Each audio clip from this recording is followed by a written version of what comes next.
I needed to digest the news. Now, you say you found a lump. Was there any, you said there were no symptoms at all. How did that lump feel? Was it a hard lump? Did it feel detached? Sure, it just felt like sort of an acorn. It felt irregular in shape. Sometimes I think women do have symptoms and they know. It could be anything, it could be a rash. But in my case, it literally was the irregular lump. And from there, what did you do? And how long did it take you to sort of seek some form of help? I kept it to myself for 3 days. I had to sort of live with those 3 days knowing I wasn't being pessimistic, but I just felt it wasn't benign. It's though I knew that it was the breast cancer. And so therefore I probably just had to take that on board, digest it, process it. I told my husband, Chris, who said immediately go to the GP. They were fantastic. They saw me immediately and referred me to the NHS.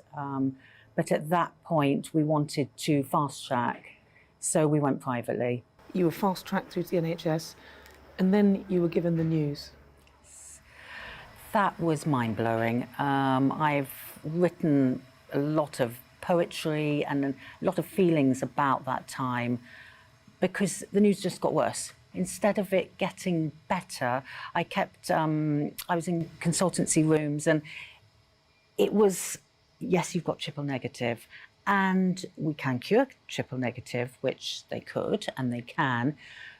But it just seemed that my particular cancer, it was rare, it was aggressive, it was not going to be an easy road, and it hasn't been an easy road because of the high reoccurrence rate. This is the problem with this particular nasty cancer. It comes back, and when it does come back, I'll quote, it comes back in a vengeance.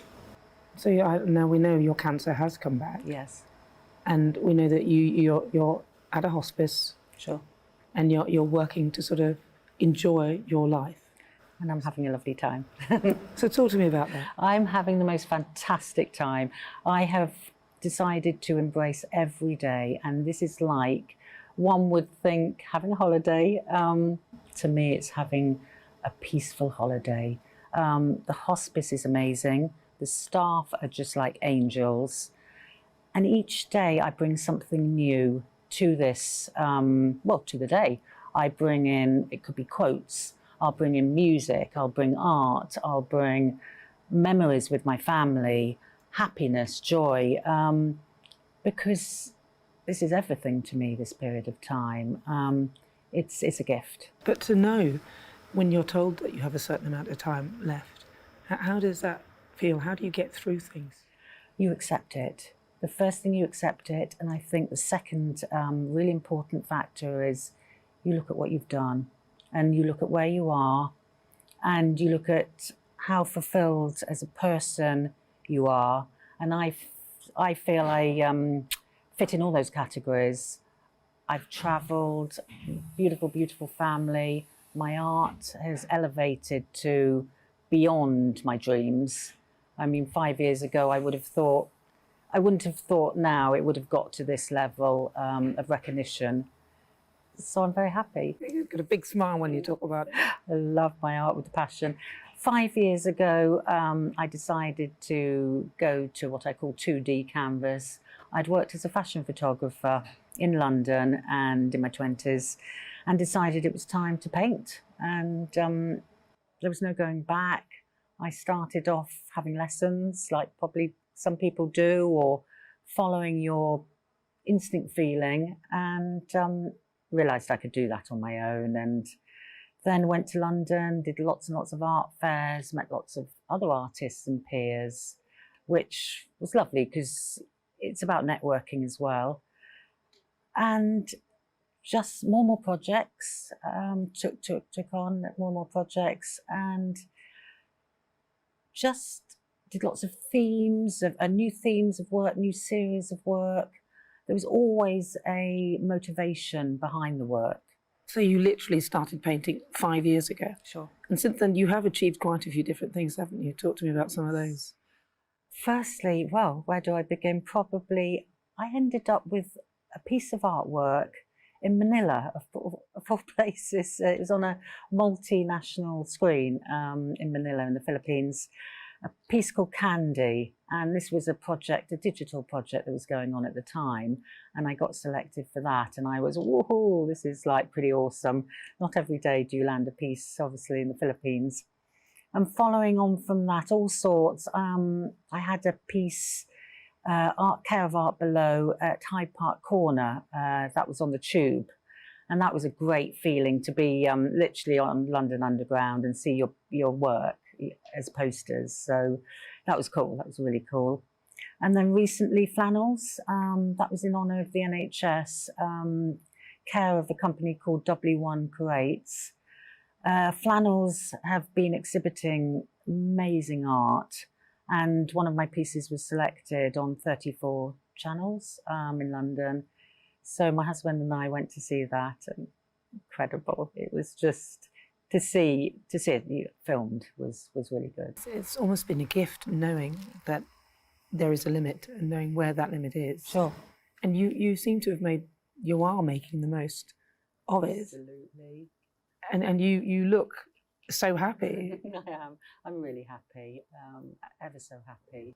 But you've had a lot of support, right? Your family? Lots and lots of support. My own family, obviously, my husband, my 3 children, incredible. And I must mention all the time my mother, my brother, and I have a twin sister. Do you? You got a twin sister? Yes. I couldn't do twins. If I had a twin sister, I'd be like, I'd probably be envious. You're not envious of each other? No. She's a documentary maker, is actually. She? Yes, oh, she wow. is. So she's in film, which is wonderful. And the family have been fantastic.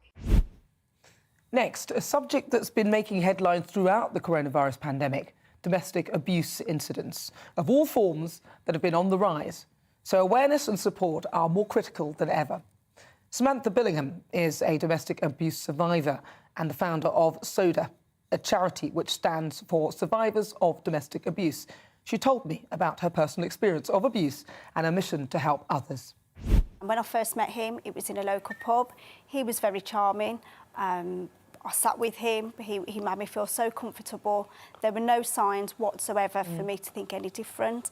I left the pub that evening with him to go on to another pub, and he just said all the right things, and he made me feel very special. 2 weeks later, I moved into his flat with him. Wow, that was quite quick. That was very quick, which I now know is a huge red flag. Yeah. These relationships move very, very quickly, whether it's getting married, getting engaged, having children. And again, when I moved in, there were no signs whatsoever. It was a subtle abuse. So it started with the power and control at the honeymoon period of the relationship. It started with isolation. So when everything was all new and exciting, he didn't want me to see my parents. So it's something as casual as, oh, don't go and see your mum tonight. And before I knew it, I was seeing my mum less and less. And whenever I phoned my mum or I did see my mum, there was always consequences for me to pay. So he would smash up my phone, he would verbally abuse me. I was a legal secretary, I was really bubbly, I was really happy at home. And then this man came into my life and I lost everything. But how soon was it for him to behave in that way? Because you said you moved in within 2 weeks. Yes, I moved in within 2 weeks. He was still very calm, very charming, very caring, very loving. And even at the beginning with those sort of signs of isolation, there was no red flag. There was no reason for me. I wasn't scared of him at that point. I thought I was in love with him. He locked me in the flat. He wouldn't let me out the flat. Well, when did that happen then? That was very, very soon. So very soon. Very soon. So a couple of weeks you moved in. Yes. Your first sort of moment where he was not quite trying to isolate you, Yes. keep you from your family. How long did that take? About? Probably 2-3 months. Okay. It was very, very quick. But because it's in the honeymoon, you don't see it as control. You think this person really loves you. You think they're genuine. You think they want to spend time with you. So when he said to me one morning, don't go to work, I was like, oh, I love my job. I was a legal secretary. It gave me freedom. He locked me in the flat. We lived on the 7th floor. Wow. He threw my mobile phone out of the window, so I couldn't phone into work. When I managed to get free, the first place I went was my workplace. I tried to explain what was happening behind closed doors, which was really difficult because you don't understand yourself at the time, because there were no visible signs, there was no physical violence at that time. It was once he'd got full control of me, that's when the physical abuse started. So when he first hit me, And we often hear people say, oh, if my partner ever hit me, I'd leave straight away. It doesn't work like that. He was so full of remorse. I remember looking at him and he was so sorry. He started to cry. He was very apologetic. So because at that moment, I still love him and I still want to be with him. And I'm still not frightened at this point because it's only just happened. So I think, oh, he really is sorry because he's crying and he's telling me so. So I stayed. It was really strange because he made me feel the way the others felt. So I think that's where it becomes really clouded because I make you feel loved. For example, he would say, oh, don't go out with that friend tonight because they're jealous of what we've got. They're jealous of us being together. So you think, perhaps he's right. So you don't see that person, but you don't realise that they're actually isolating you from everyone. So when you do realise things aren't going quite right, you have no one to turn to. What would you like to see change and how can people get in touch with your organisation? I would like to see domestic abuse awareness in education. I know a lot of people get frightened when we talk about domestic abuse, but we need to instil this in our young children and our young people. So I believe that education is key in the way forward. And I would love to see the justice system ripped up and kind of built again in favour of all victims and survivors of domestic abuse. After the break, I'll share my experience as a mother when my child was born early. I'll speak to a mum whose 4 children were all born premature. Don't go anywhere.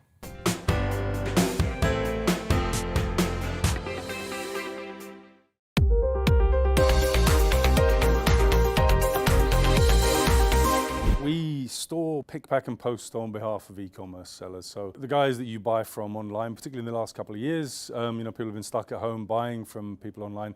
We actually ship that stuff out. So if you make stuff in your garden shed and sell it online, Hubu can take care of all the logistics, all the packaging, all the difficult stuff that really stops businesses from growing. We can. We're unique in doing it for a much broader range of clients. They've always been fulfillment companies, which is what a company like ours is called. But they've tended to work with big clients, clients that have relatively few items and that ship them in huge volumes. We work with clients of all sizes, complex clients, clients that sell second-hand or a vintage, small clients, people that do sell from their bedroom, so a really broad range. Tell us about the physical side of the business. It looks unlike a traditional warehouse, so we really revolutionized the way the warehouse floor works. There are some fundamental problems with warehousing, the biggest one being that it makes people miserable. It has them walking miles and miles every day. The micro warehouse collapses the business into a smaller warehouse that is run by a single individual. So that might be a picker or a packer. For us, they manage the whole thing, more like a retail unit, all of the inbound, all of the outbound, the picking, the packing, the posting. And crucially, they engage with the client as well. So they get that feedback loop that lets them know they're doing a wonderful job or helps them if they're not. How about your East End background? Does that help? It's made me tenacious and hardworking, but it's also made me very concerned that the people that work for us should be treated properly and paid properly. We work really hard to because you know what it's like at the sharp end. Yeah, exactly. It's just got sharper and sharper over the last 10 or 15 years. Those kinds of jobs, the wages haven't increased. Meanwhile, the cost of rent these days is ridiculous. It's really difficult for people to make ends meet that are doing those kinds of jobs.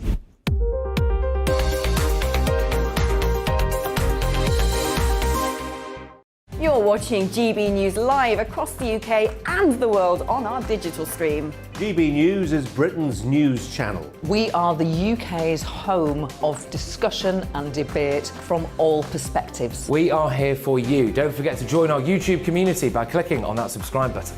And if you want the GB News app, you can click and catch up on programmes anytime. We love to hear from you, so email us. gbviews@gbnews.uk. Thanks for being part of the GB News family. My name is Andrew Doyle. Join me every Sunday evening at 7 p.m. for Free Speech Nation. This is a show where we address current affairs and news stories of the week with the help of 2 wonderful comedian panellists. I brought in comics because I want to give it a lighter edge, and also they work for less. See you there.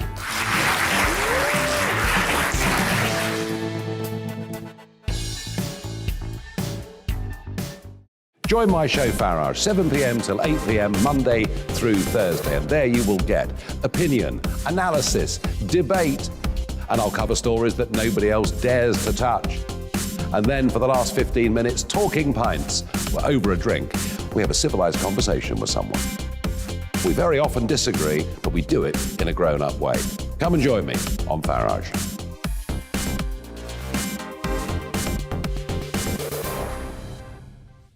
I'm Colin Brazier.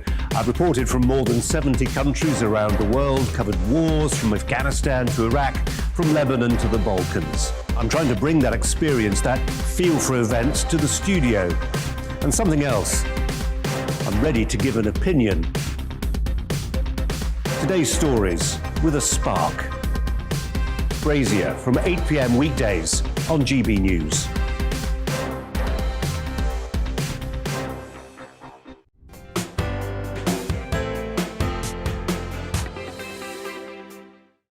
Welcome back to Difficult Conversations with me, Nana Akua, on GB News. Each week on Saturday, my show, between 4 to 6, I sit down with someone who's not had the easiest of times in life and hear their story.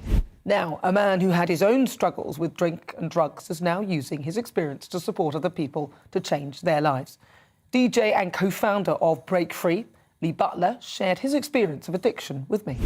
I wouldn't say I've got an addictive personality. I think lots of generations in that sort of dance era of the 90s were caught up in the ecstasy, the drug ecstasy, the lots of the new rave scene and acid scene that kicked in. And what started out as social use became abuse, which then became an addiction that no matter how hard I tried, I couldn't stop. And it was taking everything off me, my family, my mental health, my job, my wealth, everything. And it was very, very, very difficult to stop. Could you see yourself what was happening at the time, or were you just so obsessed with this particular addiction that you didn't notice these things were falling apart? At the beginning, when it was use and it was social use, I think I was caught up in the moment of the social side of it and the music and the nightclubs and the whole scene. But then when I got older and I got to a point where I was married with kids and my use was getting worse, and it went from ecstasy to cocaine, and the pain that cocaine brought to me and my family was that point that I didn't know I needed to stop, which is when I reached out to plenty of different services at the time, from AA to CA to the 12 steps to Addiction. And I was in and out of service for 15 years. It was having a really horrendous effect on my family. It's 4.5 years now since I've had a drink or a drug. And I'm incredibly passionate about giving people hope that you can break free from your addiction. You really, really can. And the rewards, it's okay talking about the pain and the paranoia and the self-loathing and the horrendous places that addiction takes you to and what it takes off you. But it's also very important to talk about the incredible rewards that come in recovery and breaking free from your addiction, because when there's no hope in an addict, that's when it gets really, really, really difficult and dangerous, when someone feels like there is no hope for them. Now you've managed to break through from your addiction, do you get pangs of temptation still? No, I don't. Which is what we're doing at Break Free. It's a very sort of different technique and programme. We just launched our website, breakfreesupport.com, and our programme is nothing like the steps, for example. The steps is about accepting that you're powerless, accepting that you have an addiction for life, that you have a disease, and that you have to surrender to a higher spirit and take one day at a time, and you're always an addict in recovery. We completely disagree with that. I'm living proof that 4 years on, I never ever hear from my addiction. Our programme is all about learning to separate yourself from your addiction. So many people reach out and they're having arguments and battles every weekend. They want to get clean, they want to get free, but the weekend comes, it's Friday, the sun's out, work's finished, text off the girls, the sun's out, the match is on, there's a fight on the telly, and their addiction will start talking to them. I just have a few, don't go mad. It's okay, you're not in work till Monday, you've worked hard, or I've had an argument, or good news or bad news, and this part of you that's developed your addiction, it will speak to you, it will generate thoughts about using, and until you can recognise them, it's like I've always said, you can't win an argument unless you can recognise your opponent, and this technique really gives you an opponent to recognise, and the rewards from the people that are with us at the moment is sensational. Now, last month was World Prematurity Day, a global movement to raise awareness of premature birth and the sometimes devastating impact it can have on families. And for every 13 babies born in the UK, one baby is born premature. And I know this because my own son, Ivory, he was born at 28 weeks and 3 days, and he spent 12 weeks in intensive care. Now, each neonatal experience will affect families differently. I shared my experience with Marsha Davis, who is the mother of 4 premature children. My eldest, she was born only 4 weeks early, so it wasn't anything major, but she caught strep B meningitis whilst on the ward. So she was in intensive care for 3 weeks. Then I had Ben, who was 29 weeks, then followed by Reese, 27 weeks, and my daughter Eleanor at 25 weeks, which that was the most horrendous one of all. That was really touch and go. Now, the thing is with premature babies, and the thing is that what they don't tell you, because you go and you do all the classes and everything, and nobody mentions that, oh, by the way, if it comes out a little bit early, then there's this whole section of the hospital that you may never have seen or never heard of before, and there's this whole experience that you may well have to go through. Nobody mentions any of that. After your first 3 who were premature, were you prepared for the 4th one that was premature? And was there any reason why the babies kept coming out slightly early? No, there's different reasons every time, and mostly my uterus just ruptured. But I think you're right, definitely, in that there's no scope for anyone knowing that neonatal units exist. You don't know until you're actually there and you're thrown into the deep end. With my youngest, the hospital wouldn't actually even tolerate my pregnancy. They said, you're not going to make it, so there's no point in seeing you. And then when she was born at 25 weeks, I mean, I've been there 3 times before, and I think that, I know exactly how this is going to go. And it was a complete different ball game, whereas there's a difference when you've got a bit of hope, but I had no hope at all with the 25-week one. I thought, this is it, she's not going to survive. And I think as a parent, that's the most devastating thing you can ever go through. Watching your baby cling to life on life support, knowing there's nothing you can do. Your whole entire life is literally in the hands of the nurses and doctors. They're quite, and the thing is, what people don't realise is those nurses and doctors are quite incredible, and they treat each of those babies like kings and queens. They literally do, and each one is, you wouldn't know that they weren't their children. And one of the things that really fascinated me was the fact that Ivory was so small, but yet he had he had cannulas, 2 in each arm, something in his leg, this, that and the other. I mean, there he was, all of that going on. He had this breathing thing on him, which stayed on him for about 6 or 7 weeks, and he still kept going. If this was me as an adult, I'd be like, oh, just finish me off, I've had enough of this. But they just kept going, and it's so amazing to see them when they actually, they're out there and they survive. What kind of support did you receive? I think I felt like, the reason why I set up the charity in the first place was because I was sat by her incubator, nothing you can do, and I just found that I didn't feel like there was any support. The nurses were fantastic. They were my biggest support network. And other parents, you become best friends with these absolute strangers because you have something in common. But I didn't feel like there was enough support. And that's why I set the charity, because I thought, what, if I can just help one of the parent, and it snowballed out of necessity. And now we have this huge community where there's, thousands of women right now all over the country that have got the babies in neonatal units, and they all talk to each other online, so they can be sat by an incubator having the worst day of their life, and they'll put a little rant, or they'll say, ask for advice. Has anyone else gone through this? And, hundreds of other women will support them and pick them back up on their worst days. And I think that is the best thing for parents right now. If you need help, if you need support, just go and ask for it. It's out there. It's definitely out there. Let's end the show by looking back at a hugely emotional conversation I had with Emma Brining. The tragic death of her partner, Yanis Kotranis, back in August this year, also saved the lives of some very sick people after he became a multi-organ donor. Just weeks after his death, Emma joined me alongside Olive McGovern, the chief nurse of organ donation at NHS Blood and Transplant, to talk about her experience. So I met Yanis when he was at work in a restaurant, and I was introduced to him, and I immediately was attracted to him, and we were put together obviously by a close friend, and we just were together after that straight away. He was adorable. He was a very generous man, very kind, very sacrificial, always put others before himself, didn't grumble, and a joy to be with. So, yeah, he was the love of my life. You know, I was his princess.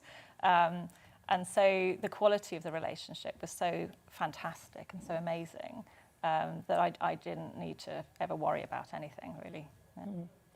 So you were with him for, how long were you with him? I mean, 2 years, which doesn't sound that long, but I think, as I said, the quality of the relationship meant that it was just so deep and so holistic and healing for me. And I was very, very happy with him, and obviously we planned to be together for the rest of our lives. Now, of course, he died, and it was quite a sudden thing. It was. Unexpected in so many ways. He wasn't ill, he wasn't sick. What happened? So I had a phone call from him. He was at work in the morning, and it sounded like he was having a stroke. And I got there, and I wasn't sure then if he was having a stroke because he didn't have paralysis down one side of his face. The ambulance came. They didn't think he was having a stroke, but in fact he was having a hemorrhagic stroke, which doesn't always cause paralysis. And so he was taken to Watford General Hospital. And it was a catastrophic bleed. And so he was only given an hour to live, but he was given some medication. His eyes responded to light, and then he was blue lighted up to Queen's Square in London to the National Hospital for Neurology and Neurosurgery. And they operated the same day to remove the blood clot on his brain. And then he went into surgical ICU. And you were with him all this time? I was with him for the next 5 days in ICU. And obviously he was intubated when he came into London. So it wasn't immediately apparent after the operation how successful it had been. It took a few days to work out whether he could respond or not. It became clear there didn't seem to be any response. And he was given an EEG to see if there's any electrical activity in the brain, and there weren't any seizures happening. And so the consultant advised that there should be brain stem death tests done. So I had a discussion. I said, I remember just blurting out, what about organ donation? I'd never thought about it myself. I'm ashamed to say I'd never given it a second thought. And once I raised the possibility, then all the protocols and pathways changed for Yanis and also for myself. And at the time, obviously before you realised that he had passed away, were you able to speak to him at all? Did he say anything to you? The last time I was able to speak to him when he was conscious was as he went into A&E at Watford General Hospital. I wasn't allowed to go into A&E with him. So he wanted me to come. He told the ambulance staff he wanted me to come. He was able to speak a little bit. And I just said, look, I'm going to be here, darling. I'm not going anywhere. I'll stay with you. That's the last time I spoke to him.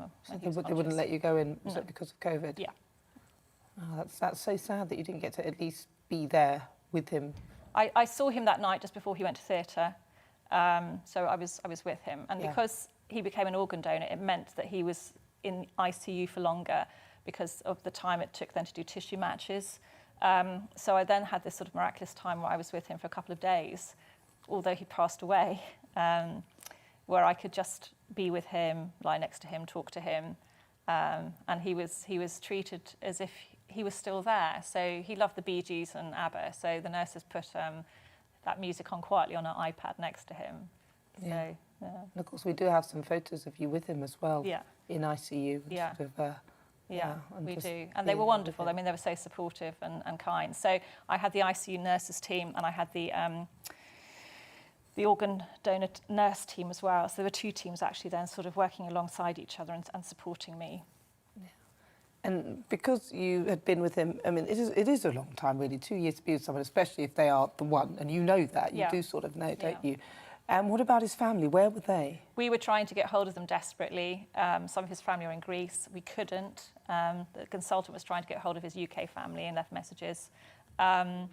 So it ended up me being the only one who could consent to organ donation and go through all the paperwork and the questions. And I think that's really when I found it incredibly hard. The actual paperwork is quite substantial. It is a legal document. You have to sign it at the end of it. And it was the hardest, most painful thing I've ever done, because I found that I had this sort of battle with my emotions to hang on to him. And yet the logic of, well, of course it's rational that I should say yes to these questions. But I found that I was having to have a wave of grief and then I had a sort of like period of cognition where I could like tackle another question, and then talk around the issues around a particular organ or particular piece of tissue, and then say yes to it, and then pause, and then so it took several hours to do, and I kind of lost track of time really as I was doing it. I can imagine. So Olive, organ donation then, because you know your loved one has passed away, you've now got to think, oh, hang on, they're going to take bits out of their body, and they're going to be everywhere. And how do people get beyond that? And then what is the process once you've? Because Emma explained that there were a lot of forms. It was a legal document. It sounds really stressful, actually. It can be a very difficult time for families because actually their loved one has just died on an intensive care unit. But actually what we do say to families is please make your donation decision, make your family aware of what your decision would be in the event of your death. These conversations happen at very upsetting times. So when families know what their loved one's donation decision is, it's easier for them to support that decision, and it's easier for them to honour their loved one's decision, just like Emma did. Organ donation can take a period of time, and the reason for that is we've got to make sure that organ transplantation is safe, and that we gather all of the medical and travel and social history in relation to the individual. It takes some time for organs to be matched and for us to actually bring in the potential organ recipients into hospital. So all of that can take a period of time. But actually there are benefits to that because you can spend those last remaining hours with your loved one, like Emma has just described that she got to spend the last precious couple of hours with Yanis. So it is really, really important to talk to your family and let them know your donation decision. And it's obviously the process means that my grief has been more complex and still continues to be. When I got to the end of the paperwork, the nurses said to me, it's very rare that someone consents to everything. And I thought, well, I can see why, because you just don't have the cognitive space to process these questions. But the last question was, would you be happy if the families of the organ recipients or the organ recipient himself or herself contacted you? And I said, yes, definitely. And I'm really excited about the prospect of that happening. Yanis was able to save the lives of 3 people through his organ donation. And then through his soft tissue donation, his heart valves went to the Brompton. So those are still to be transplanted, I think, at the moment, because they can be kept for longer. Also his eyes as well. So I was stunned to learn that eyes can actually benefit up to 8 people, and that soft tissue can actually be kept for up to a year. Usually those transplants take place within 3 to 4 months after the soft tissue's been retrieved, which happens the following day after the organ retrieval. So again, I've still got that sort of information to come as to who, again, has benefited in that way. So I really hope that there's some contact in the future, and I can sort of tell them more about Yanis and obviously have another sort of chapter. And his part of him is out there somewhere. So that's an amazing, extraordinary thought, really, to consider. Very brave and to be so forward with it and forthcoming, especially after. Well, Yanis is very much, gives me strength and the love that he gave me, and so it's really down to the sacrifice that he made. He did an enormous job. He was very heroic. And when actually the organ retrieval operation takes place, which happens at night time, they have a ceremony of honour to begin with, and so I wrote him a little letter which the nurse read out. And they also, again, played the Bee Gees all the way through it, apparently. And Manny, who was the lead surgeon from the Royal Free, he then put the Bee Gees onto his phone list. So Liza rang me, the nurse, at sort of 6:30 the next morning, told me it had gone. We got another kidney match during the operation, which was fantastic. She washed him, she put him in his shroud. And also because I'm next of kin to an organ donor, it means I've got support for life as well from the NHS.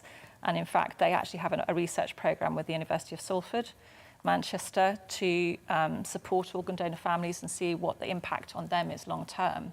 So there's a lot going on, and I would just say a little bit about research, because it's not just about consenting to organs and soft tissue, but if the organ or soft tissue isn't viable for some reason to be transplanted, you then have the option to say, can it go to research? Now again, I've suddenly found I had all these questions about research and what that actually meant.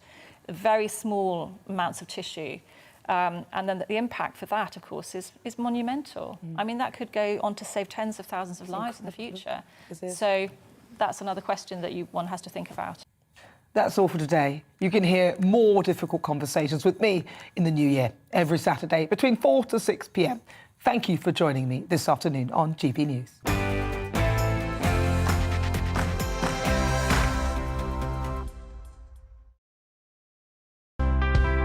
It's time to remind ourselves there's always another winter. Canary Islands sponsors the weather.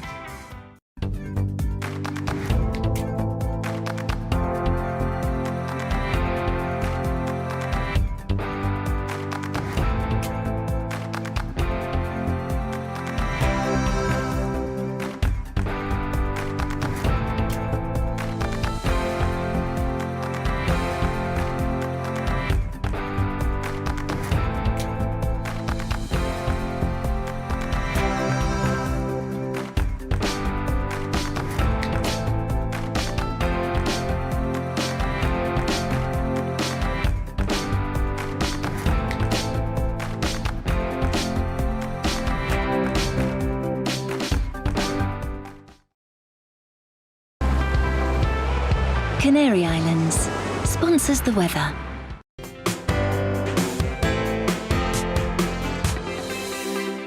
You're watching GB News live across the UK and the world on our digital stream. GB News is Britain's news channel. We are the UK's